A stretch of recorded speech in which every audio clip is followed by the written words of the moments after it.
Jumpa lagi bersama saya di kanal YouTube Apollo, saudara-saudariku. Satu tungku, tiga batu. Apa makna dari filosofi tersebut? Kita ikuti dulu video yang satu ini. Datang di Sekolah Tinggi Teologi GPI Papua. Ini saudara lihat ini, Pendeta Martinus Ngabalin. Oke. Jadi sebagai anak adat, anak Larvul Ngabal, anak Fakfak, orang datang sekarang. Jadi kamu lihat ini pendeta, sekali lagi Pendeta Martinus Ngabalin. Pendeta Martinus Ngabalin. Saya Ustadz Ali Mukhtar Ngabalin. Orang satu nenek. Supaya kamu tahu bahwa di sini itu satu tungku tiga batu itu bukan cuma bercanda, tapi iya. Ada Katolik, ada Protestan, ada kalau di Bali ada Hindu. Tapi di Fakfak ini ada Islam, ada Katolik, ada Protestan. Kemarin saya datang di sekolah Asyafi'iyah, Bapak Bupati alumni, tapi Bapak Bupati tidak datang di sana. Tapi hari ini Bapak Bupati sempatkan diri datang di STTJ. Gitu loh. Oke ya, kamu lihat dua pemuka ini. Ada beda kah? Tidak. Tidak ada beda toh. Kalau saya buka begini tidak ada beda. Oke? Itulah Tuhan berkati tanah ini. Tuhan berkati tanah Papua, Tuhan berkati kita orang semua, agama bikin kita orang menjadi aman, damai, hidup tentram. Tuhan sayang hari ini. Oke. Tuhan sayang kau adikku. Oke Nona. Itulah gambaran umum yang disampaikan oleh abang saya, kakak saya, Ustadz Dr. Ali Mukhtar Ngabalin. Beliau adalah anak adat. Dan saya mengatakan kakak atau abang karena adik dari beliau adalah teman kuliah saya di Kabupaten Malang. Kami hanya beda kampus, dia di Unmer dan saya di Unika Widya Karya. Dan apa yang disampaikan oleh abang saya tadi adalah filosofi dari satu tungku tiga batu. Bagaimana kerukunan agama yang berada di Papua. Jadi filosofi hidup satu tungku tiga batu ini merupakan penjawetan dari filsafat hidup etnis Mbahamata, yang merupakan salah satu suku tertua di Fakfak yang biasanya disebut Ko, On, No, Mimbi, Dukipona. Artinya kau, saya, dan dia bersaudara, yang mengarah pada adat, agama, dan pemerintah. Jadi filosofi ini menjadi pegangan hidup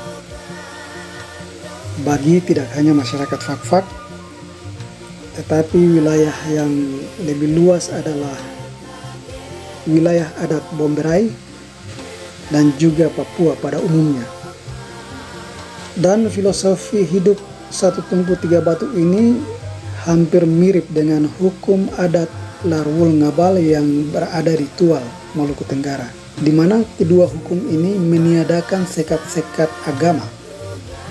Jadi jangan kaget jika Anda mengunjungi Papua atau Maluku, Anda akan ketemu di mana di dalam satu rumah terdapat beberapa agama yang berbeda, padahal mereka beradik kakak. Jadi bagi kami ini hal yang sangat biasa. Saya dari Timika jika hendak pergi ke Kaimana atau Fakfak, pasti saya akan menginap di keluarga saya yang Muslim. Dan juga sebaliknya, keluarga saya yang Muslim yang datang ke Timika pasti menginap di tempat saya. Dan bagi kami ini hal yang biasa, hal yang lumrah, yang ditinggalkan oleh leluhur kami sejak zaman dulu sampai detik saya berbicara saat ini. Nah, ini adalah contoh bagaimana hidup rukun walaupun kita berbeda agama, tetapi kita terikat satu sama lain. Dan sengaja saya membuat video ini supaya Anda tahu bahwa kami di Papua dan Maluku tidak ada larangan membangun rumah ibadah seperti yang terjadi di Cilegon, Banten. Sebenarnya bagi kami, bagi saya tidak terlalu menarik lah berita itu. Tetapi menjadi menarik karena ada pejabat negara yang turut serta menandatangani petisi untuk melarang pembangunan gereja. Ini sangat miris. Seharusnya dia berdiri sebagai payung untuk merangkul semua golongan yang ada. Mengapa ini menjadi miris? Karena bagi saya Pancasila belum diamalkan dengan baik oleh beberapa warga negara.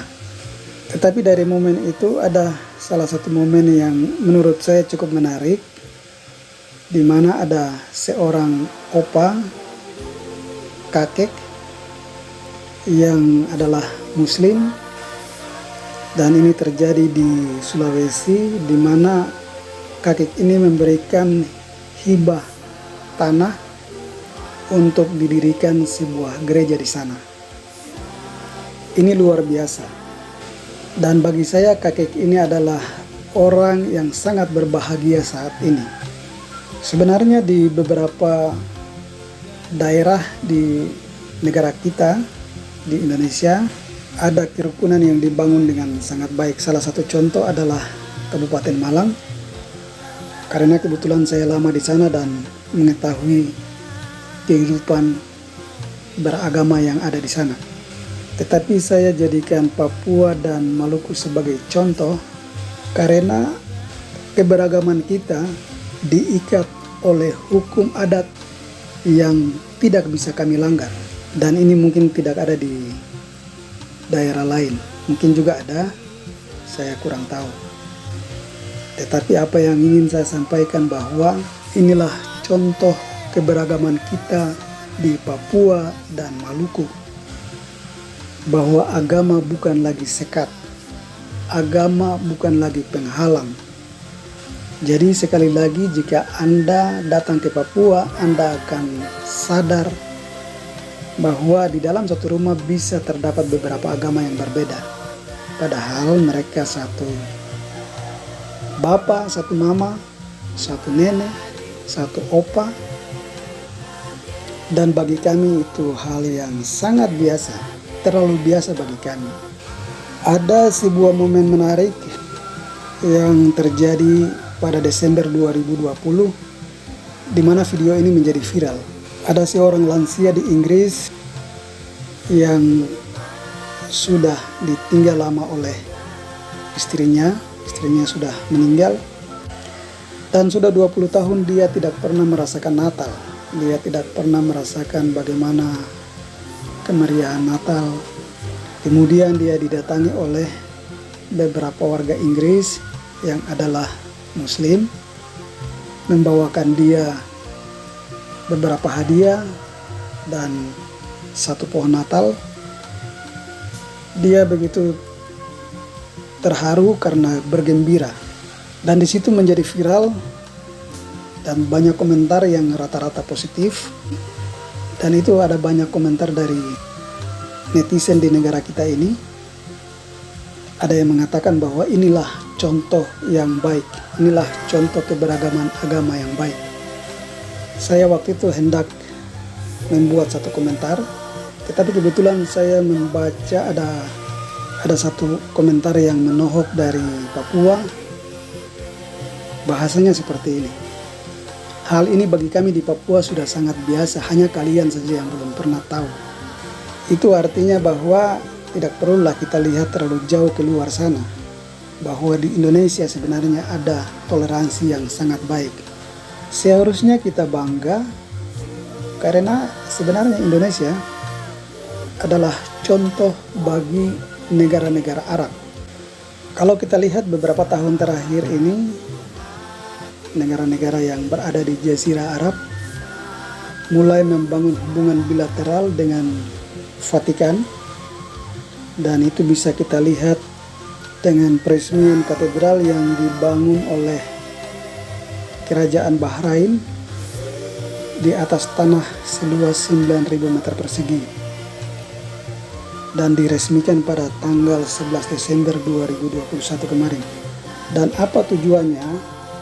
Tujuannya adalah bahwa agama tidak lagi sebagai perdebatan benar salah, agama tidak lagi sebatas kalah menang, tetapi bagaimana nilai iman dari masing-masing agama menjadi satu kekuatan untuk mendorong kehidupan sosial yang lebih baik dan juga perdamaian dunia. Jadi marilah kita bergandengan tangan satu sama lain sebagai satu anak bangsa, untuk melangkah maju bersaing dengan negara-negara lain. Kita harus bangga terhadap Pancasila yang merupakan perekat kita dari keberagaman kita. Jadi tetap semangat untuk saudara-saudariku dari Aceh sampai Papua, dari Miangas sampai Pulau Rote. Demikian video ini. Salam satu nusa satu bangsa.